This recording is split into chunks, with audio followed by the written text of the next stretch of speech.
Еден век чекори, скачување и приказни. Планинарското друштво Љуботен слави 100 години од постоење како најстаро активно македонско планинарско друштво. Прво на планинарите што им треба кога се движат на планината е планинарски дом. И тогаш се појавува иницијативата за градење на првиот планинарски дом во Македонија. Тоа е планинарскиот дом Љуботен, изграден 1931 година. Од тука можам да кажам слободно дека започнува и целата приказна.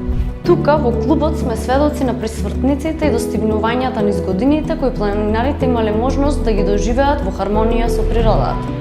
На она што една организација ја прави и ја одржува низ годините, тоа е членството, тоа се луѓето кои што ја сочинуваат таа организација. Најзначајно е искачувањето на Титоврв. Во 80-та година кога починува Јосип Броз како претседател на Југославија, клубот одлучува да го направи ова искачување меморијално, значи во чест на Тито, и првата година на 25 мај се искачуваат некаде околу 100 луѓе на Титоврв и станува еден бум последната 81 година каде што доаѓа 600, потоа 82, 700, 800, значи стигнуваме до бројка некаде на 1500 планинари кои што се искачуваат по овој повод.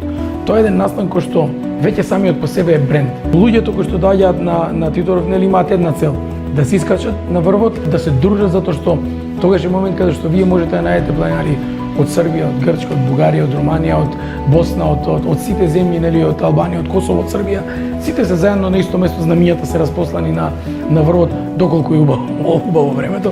Оваа година е 43-то традиционално искачување.